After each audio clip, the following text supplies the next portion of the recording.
Felipe V de España, llamado, el Animoso, fue rey de España desde el 16 de noviembre de 1700 hasta su muerte en 1746, con una breve interrupción por causa de la abdicación a favor de su hijo Luis I, fallecido prematuramente el 31 de agosto de 1724. Como bisnieto de Felipe IV, fue el sucesor del último monarca de la Casa de Austria, su tío abuelo Carlos II, por lo que se convirtió en el primer rey de la Casa de Borbón en España. Su reinado de 45 años y 3 días es el más prolongado en la historia de la monarquía española. Reinado. Ascenso al trono y llegada a España. Felipe de Borbón, duque de Anjou, nació en Versalles como segundo de los hijos de Luis, Gran Delfín de Francia y de María Ana de Baviera. Por tanto, era nieto del rey francés Luis XIV y María Teresa de Austria, nacida infanta de España, y bisnieto de Felipe IV de España, de la Casa de Austria. Al no tratarse del primogénito, sus posibilidades de heredar el trono de Francia parecían escasas, al igual que las posibilidades de heredar el de España por su ascendencia española. Su abuela paterna María Teresa había renunciado a sus derechos al trono español para poder casarse con el rey de Francia. De hecho, Luis XIV y los demás reyes europeos ya habían pactado que el heredero del trono de España sería José Fernando de Baviera, ante la previsible muerte sin herederos de Carlos II. Este primer tratado de partición de España, firmado en La Haya en 1698, adjudicaba a José Fernando todos los reinos peninsulares, salvo Guipúzcoa, así como Cerdeña, los Países Bajos españoles y todos los territorios americanos. Por su parte Francia se quedaría con Guipúzcoa, Nápoles y Sicilia, mientras que Austria se quedaría con el milanesado. La muerte de José Fernando de Baviera en 1699 frustró dicha partición, con lo cual se negoció un nuevo tratado de partición, a espaldas de España, y de quien debería ser su rey, con lo que se firmó el segundo tratado de partición en 1700. Este tratado reconocía como heredero al archiduque Carlos, bisnieto a su vez de Felipe III de España, y le asignaba todos los reinos peninsulares, los Países Bajos españoles y las Indias. En cambio Nápoles, Sicilia y Toscana serían para el Delfín de Francia, mientras que el emperador Leopoldo, duque de Lorena, recibiría el milanesado a cambio de ceder Lorena y Bar al Delfín de Francia.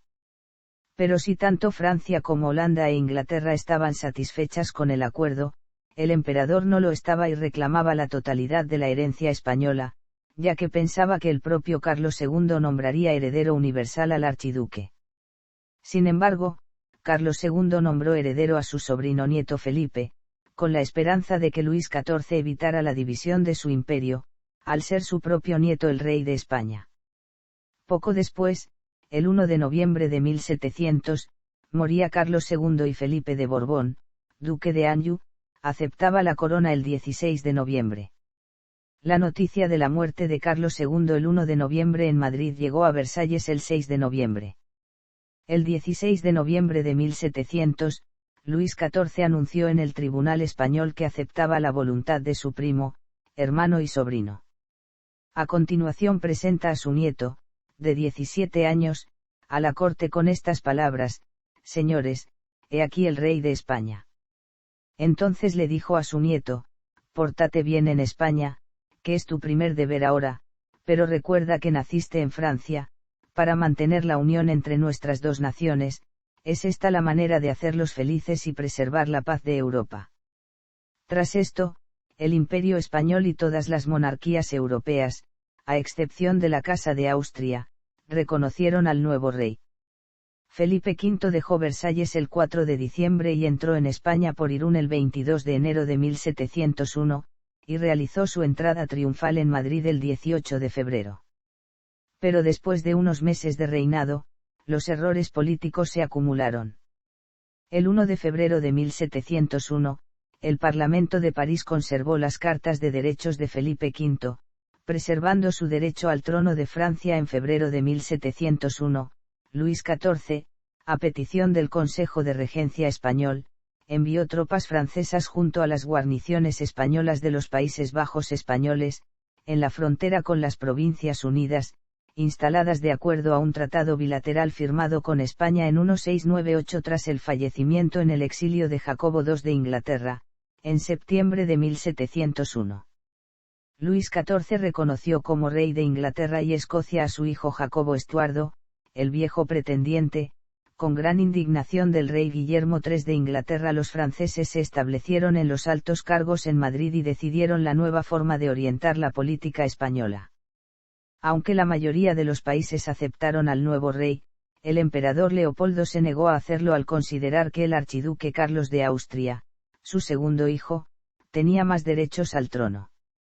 Poco después Luis XIV reconoció que los derechos sucesorios a la corona de Francia de su nieto segundogénito, el nuevo rey de España, permanecían intactos. A pesar de que la posibilidad de que Felipe heredara el trono francés era remota, ya que el hijo de Luis XIV, el Gran Delfín, gozaba de una excelente salud, y el hijo de este y hermano mayor de Felipe, estaba también en edad de reinar y casado, la perspectiva de una unión de las coronas de España y Francia bajo la Casa de Borbón, pilotada desde la corte de Versalles, era temida por el resto de las potencias. Ante esta situación, Inglaterra-Escocia, las Provincias Unidas, junto con los Habsburgo austríacos, firmaron en septiembre de 1701 el Tratado de la Haya. Previamente el rey francés había establecido una alianza formal con el Elector de Baviera en el Tratado de Versalles de marzo de 1701, y en septiembre de 1701 Luis XIV logró que Felipe V se casara con María Luisa Gabriela de Saboya, que se convertiría en su mayor apoyo en los difíciles momentos que pronto tendrían lugar. Ya su hermano, el duque de Borgoña, se había casado con la hermana de María Luisa, María Adelaida de Saboya, con lo que el matrimonio de las dos hermanas con dos hermanos iba dirigido a lograr una alianza con Saboya y a facilitar la entrada francesa en Italia. En mayo de 1701 los ejércitos austriacos penetraron en Italia sin previa declaración de guerra con la intención de ocupar las posesiones españolas. En septiembre, el emperador, Inglaterra y los Países Bajos firmaron el Tratado de la Haya, y se establece una alianza con la que oponerse a Francia y España. Finalmente, en mayo de 1702 esta, Gran Alianza, declaró la guerra a Francia y España, con la que comienza formalmente la Guerra de Sucesión Española. Guerra de Sucesión Española.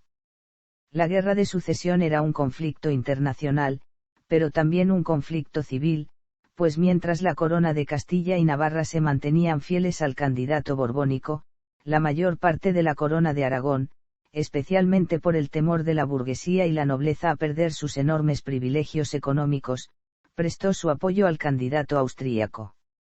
En el interior los combates fueron favorables a las tropas felipistas, que tras la victoria de Almansa obtuvieron el control sobre Aragón y Valencia. En 1711 el archiduque Carlos fue elegido emperador de Sacro Imperio. Las potencias europeas, temerosas ahora del excesivo poder de los Habsburgo, retiraron sus tropas y firmaron ese mismo año el Tratado de Utrecht, en el que España perdía sus posesiones en Europa y conservaba los territorios metropolitanos y de ultramar. No obstante, Felipe fue reconocido como legítimo rey de España por todos los países, con excepción del archiduque Carlos, entonces ya emperador, que seguía reclamando para sí mismo el trono español. Política interior. A pesar de las condiciones personales y de su enfermedad, que le sumía en intermitentes y largas demencias, supo elegir a sus ministros, desde los primeros gobiernos franceses, seguidos por el de Julio Alberón y, tras la aventura del barón de Ripperda, por los ministros españoles, entre los que destacó, por su programa de gobierno interior y por su acción diplomática, José Patiño. Actuaban desde las secretarías de Estado y de despacho, el equivalente más cercano a los ministerios posteriores, que suplantaron a los consejos del régimen polisinodial de los Austrias, reservados para honores y consideraciones pero vaciados de poder, a excepción del Consejo de Castilla, creciente en sus atribuciones. Por ello, la oposición a los gobiernos de Felipe V provino siempre de los nobles relegados. Durante su largo reinado consiguió cierta reconstrucción interior en lo que respecta a la hacienda, al ejército y a la armada, prácticamente recreada por exigencias de la explotación racional de las Indias, y como medio inevitable para afrontar las rivalidades marítimas y coloniales de Inglaterra. Su logro fundamental, no obstante, fue el de la centralización y unificación administrativa y la creación de un Estado moderno, sin las dificultades que supusieran antes los reinos históricos de la Corona de Aragón, incorporados al sistema fiscal y con sus fueros y derecho público abolidos con la aplicación de los decretos de nueva planta. En la actualidad los historiadores llaman la atención sobre los motivos por los que Felipe V sigue siendo un monarca denostado a pesar de que durante su reinado impulsó la racionalización de la administración para de esta forma promover el desarrollo económico en un reino sumido en una fuerte crisis económica. Felipe V también puso en marcha un proceso de reforma agraria para superar el ancestral atraso del campo. No menos importante fue su interés por fomentar el comercio, la producción industrial y las vías de comunicación y así posibilitar la formación de un mercado nacional. Los decretos de nueva planta impusieron el modelo jurídico, político y administrativo castellano en los territorios de la Corona de Aragón, que habían tendido, especialmente en Cataluña, a apoyar las pretensiones del candidato austriaco. Solo las provincias vascongadas y Navarra, así como el Valle de Arán, conservaron sus fueros e instituciones forales tradicionales por su demostrada fidelidad al nuevo rey durante la Guerra de Sucesión Española. Así, el Estado se organizó en provincias gobernadas por un capitán general y una audiencia, que se encargaron de la administración con total lealtad al gobierno de Madrid. Además, para la administración económica y financiera se establecieron las intendencias provinciales, siguiendo el modelo francés, lo que conllevó la aparición de la figura de los intendentes. Para el gobierno central se crearon las secretarías de Estado, antecesoras de los actuales ministerios, cuyos cargos eran ocupados por funcionarios nombrados por el rey. Se abolieron los consejos de los territorios desaparecidos jurídica o físicamente de la monarquía católica. Quedaron, pues, el de Navarra, el de Indias, el de la Inquisición, el de órdenes, etc. De hecho, todo se concentró en el Consejo de Castilla. Asimismo se organizaron las Cortes de Castilla, en las que se integraron progresivamente representantes de los antiguos estados aragoneses. No obstante, el declive de las Cortes castellanas continuó como en los siglos precedentes, con un papel meramente protocolario. Felipe V se enfrentó a la ruinosa situación económica y financiera del Estado, luchando contra la corrupción y estableciendo nuevos impuestos para hacer más equitativa la carga fiscal. Fomentó la intervención del Estado en la economía, favoreciendo la agricultura y creando las llamadas manufacturas reales. Al final de su reinado los ingresos de la hacienda se habían multiplicado y la economía había mejorado sustancialmente. Siguiendo el ejemplo de su abuelo Luis XIV, quien consideraba la cultura y el arte como un medio para demostrar la grandeza real, Felipe V fomentó el desarrollo artístico y cultural. Ordenó la construcción del Palacio Real de la Granja de San Ildefonso, inspirado en el estilo francés cuyo modelo paradigmático era Versalles, al cual se retiraba para cazar y recuperarse de su depresión. Con todo, la influencia italiana en el arte cortesano del reinado es notoria, debida principalmente a la fuerte personalidad de la reina Isabel Farnesio. Felipe V adquirió para decorar la granja importantes esculturas romanas de Cristina de Suecia. Su otro gran proyecto artístico fue el Palacio Real de Madrid, que ordenó construir tras el incendio del Alcázar de Madrid, que siempre le había disgustado. Durante su reinado se amplió y reformó notablemente el Palacio de Aranjuez. Su reinado coincidió con la introducción en España del estilo rococó. Felipe V fue también el fundador de organismos culturales tan prestigiosos como la Real Academia Española y la Real Academia de la Historia, siguiendo el modelo francés. Igualmente en el terreno del derecho dinástico Felipe V instauró en España los usos franceses. Así, tras un intento de introducir la ley sálica frustrado por la oposición de las Cortes, el 10 de mayo de 1713 promulgó un nuevo reglamento de sucesión, que constituyó la ley de sucesión fundamental, en el que las mujeres solo podrían heredar el trono si no hubiera herederos varones en la línea principal o lateral, con lo que se pretendía bloquear el acceso de dinastías extranjeras al trono español. Como consecuencia de las necesidades de la guerra y siguiendo el modelo francés, Felipe V realizó una profunda remodelación del ejército, sustituyendo los antiguos tercios por un nuevo modelo militar basado en brigadas, regimientos, batallones, compañías y escuadrones. Se introdujeron novedades como los uniformes, los fusiles y la bayoneta, y se perfeccionó la artillería. Durante el reinado de Felipe V se inicia la reconstrucción de la Armada Española, se construyen buques más modernos y nuevos astilleros y se organizan las distintas flotillas y armadas en la Armada Española. Esta política sería proseguida por sus hijos, y hasta finalizar el siglo el poder naval español siguió siendo uno de los más importantes del mundo. Cabe destacar que, si bien Felipe V tenía un poder absoluto, nunca gobernó como tal. La enfermedad que padecía desde la adolescencia y que provocaba en el rey ataques transitorios de depresión impidió que Felipe V pudiera cumplir regularmente con sus tareas de gobierno. Por ello, el verdadero poder lo ejercieron sus primeros ministros, algunos cortesanos como la princesa de los Ursinos, y posteriormente su segunda mujer, Isabel Farnesio, con la que se había casado en 1714. Reformas políticas y administrativas. Reformas económicas. Reformas educativas. Política exterior. Los protagonistas de este periodo fueron Isabel Farnesio y el primer ministro Giulio Alberoni, agente de la corte de Parma que había negociado su enlace matrimonial y que actuó como el hombre fuerte en la corte. La muerte de su abuelo Luis XIV de Francia produjo el ascenso como regente de Francia del duque de Orleans, enemigo personal de Felipe V, lo que frustró toda posible aspiración a intervenir de algún modo en Versalles. Esto provocó un giro en la política exterior, que se sumó al producido en el interior.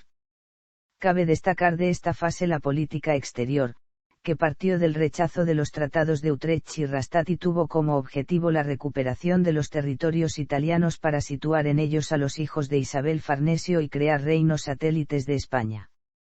En 1717 las tropas españolas conquistaron Cerdeña e invadieron Sicilia al año siguiente. Por ello, Gran Bretaña, Francia, Holanda y Austria firmaron la cuádruple alianza contra España. Una escuadra inglesa destruyó la armada española en Cabo Peisarou y los aliados solicitaron la dimisión de Giulio Alberoni, promotor de esta política, como condición para la paz. Conflicto con la Santa Sede. El primer conflicto con la Santa Sede del reinado de Felipe V se produjo en plena Guerra de Sucesión Española cuando el Papa Clemente XI el 15 de enero de 1709 reconoció como rey al otro pretendiente a la corona, el archiduque Carlos, presionado por el ejército imperial que había sitiado Roma tras derrotar al ejército borbónico francés en el norte de Italia. La respuesta de Felipe V fue expulsar de la corte de Madrid al nuncio papal Antonio Félix Zondadari el 10 de marzo. Poco después, el 22 de abril de 1709, Felipe V promulgaba un decreto por el que se reconocía la independencia de hecho de los obispos españoles respecto a Roma al establecer que en el procedimiento de las causas eclesiásticas se volviera al uso, que tenía antes que hubiese en estos reinos nuncio permanente.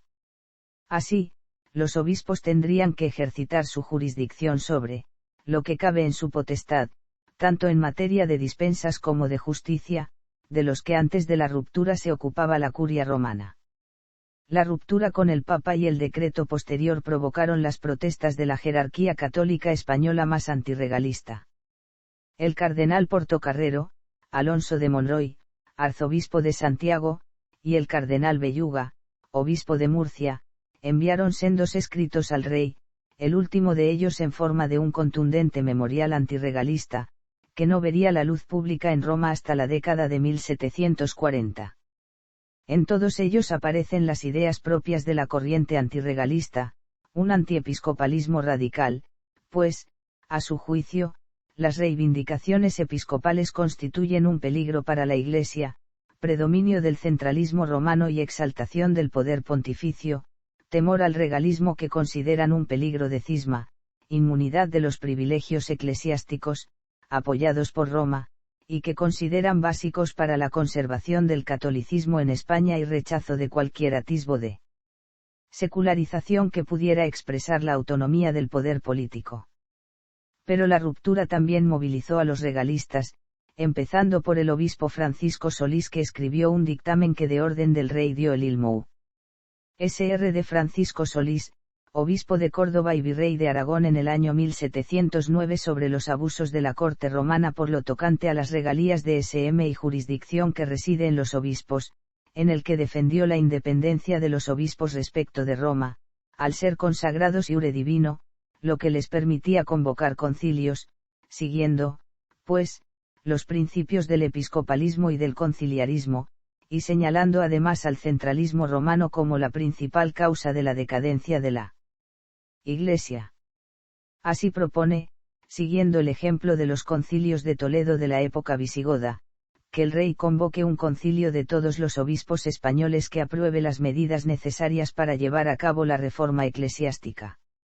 Con esta última propuesta, Solís defiende seguir el ejemplo del galicanismo y en su escrito alaba la pragmática sanción de Burch.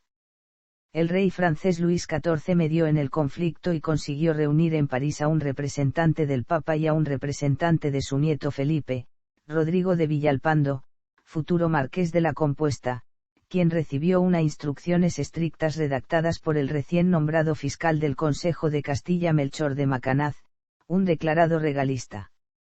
El documento recibió el nombre de pedimento y constituye uno de los documentos capitales del regalismo hispano.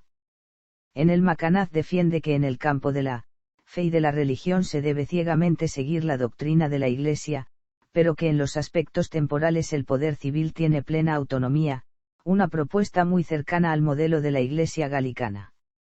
Sin embargo, el pedimento, entre otras razones, le acabaría costando el destierro a Macanaz, pues fue denunciado ante la Inquisición y perdió la protección del rey al caer su principal valedora en la corte, la princesa de los Ursinos, a causa de la llegada de la nueva reina Isabel de Farnesio.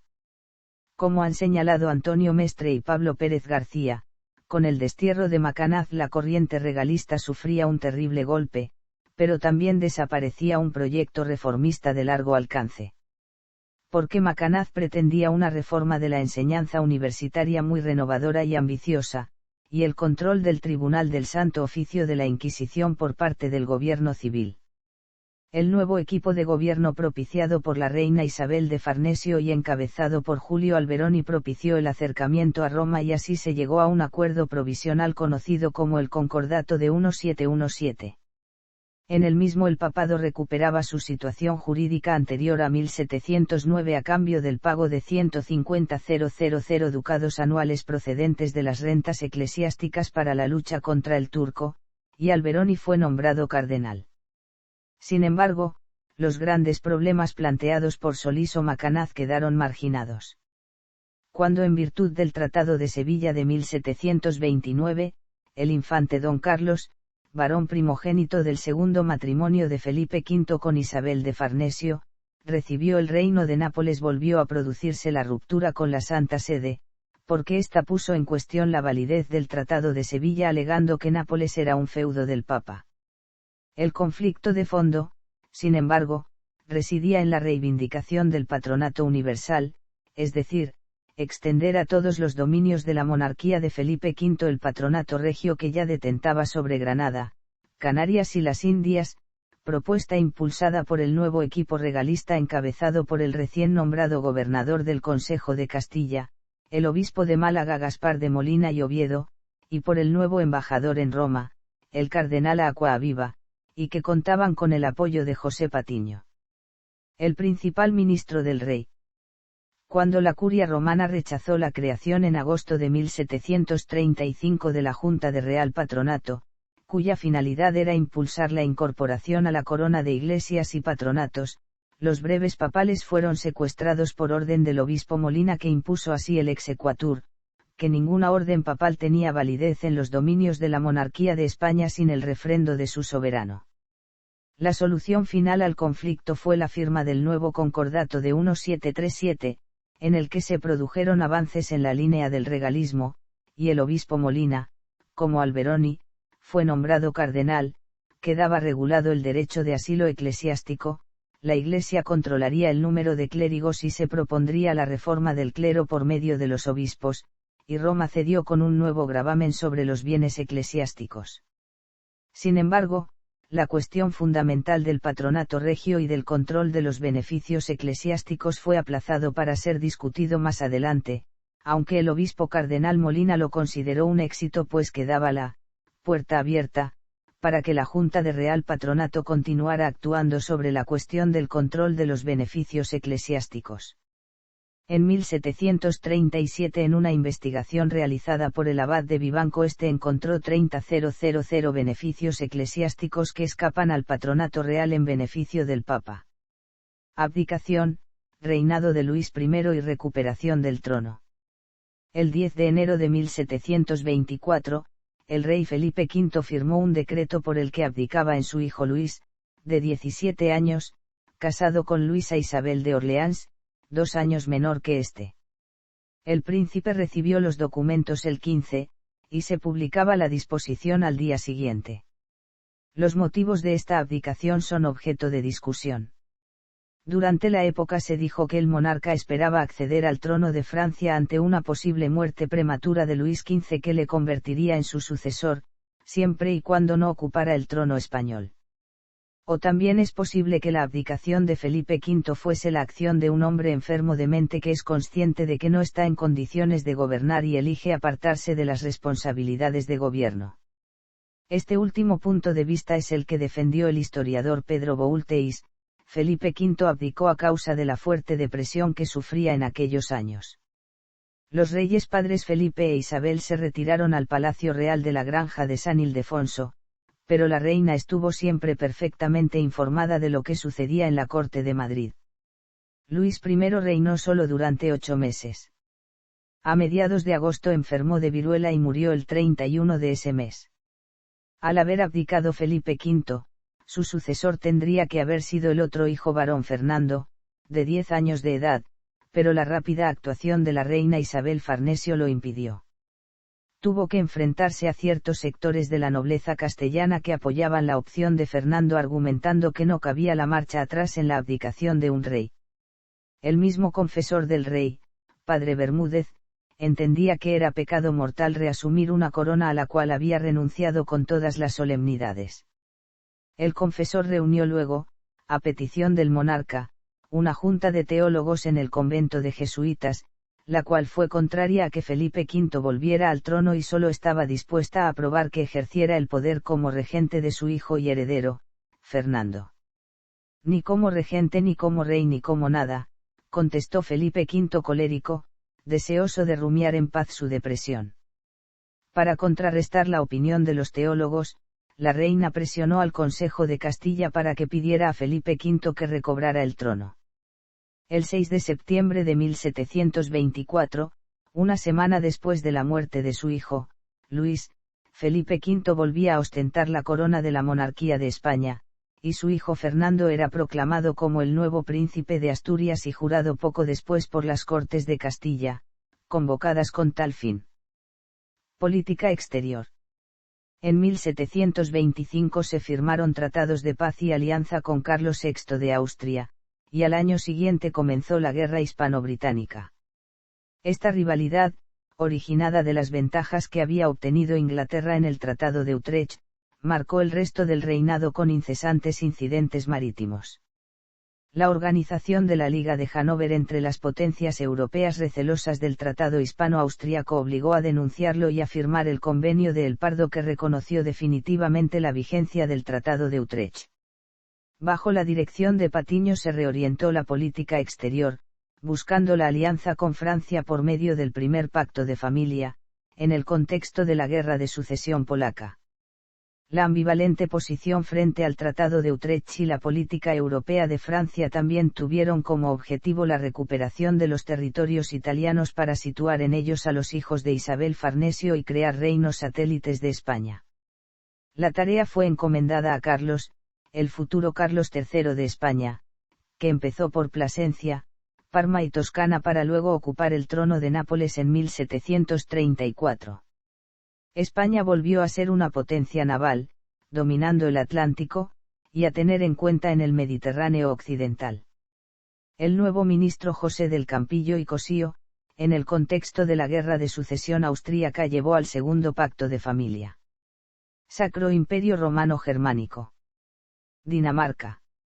Francia, Nápoles y la República de Génova.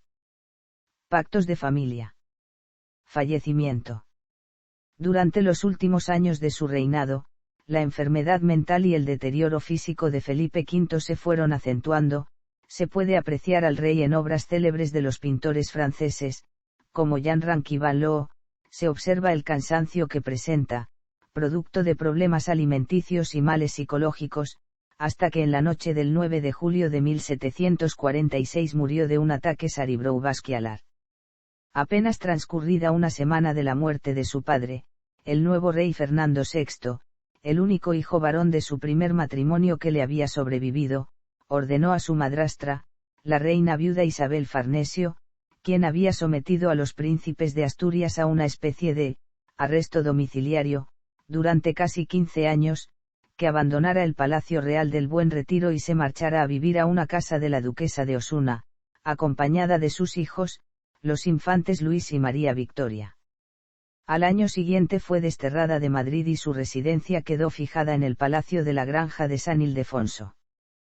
Cuando la reina viuda protestó por medio de una carta en la que le decía al rey que, desearía saber si he faltado en algo para enmendarlo, Fernando VI le respondió con otra misiva en la que decía, lo que yo determino en mis reinos no admite consulta de nadie antes de ser ejecutado y obedecido. Por expreso deseo de Felipe V, su cuerpo no fue enterrado en la cripta real del monasterio de El Escorial, como lo habían sido los reyes de la Casa de Austria y también lo serían sus sucesores Borbón, sino en el Palacio Real de la Granja de San Ildefonso ubicado en la localidad de la Granja de San Ildefonso, que había sido preferido por él en vida, como un capricho arquitectónico mucho más de su agrado y que le recordaba a la añorada corte francesa. Los restos del monarca reposan junto con los de su segunda esposa, Isabel Farnesio, en un mausoleo emplazado en la Real Colegiata de la Santísima Trinidad, en la llamada Sala de las Reliquias, dentro del citado Palacio Real. Personalidad de Felipe V. El noble francés Louis de Rouvroy, duque de Saint-Simon, hizo una pequeña descripción generalizada del primer rey de España de la Casa de Borbón cuando era embajador de Francia en Madrid. Sin embargo, la historiadora francesa Janine Fayard afirma. En la misma línea que la historiadora francesa, el historiador Pedro Boulteis destacó el deterioro mental de Felipe V durante su vida. Así relata una de las múltiples crisis que padeció. Una valoración parecida es la que realiza el también historiador Ricardo García Cárcel. Condecoraciones. Condecoraciones españolas. Gran Maestre de la Orden del Toisón de Oro. Gran Maestre de la Orden de Montesa. Gran Maestre de la Orden de Alcántara. Gran Maestre de la Orden de Calatrava. Gran Maestre de la Orden de Santiago. Condecoraciones extranjeras. Caballero de la Orden del Espíritu Santo. Caballero de la Orden de San Miguel. Matrimonios e hijos. Primer matrimonio.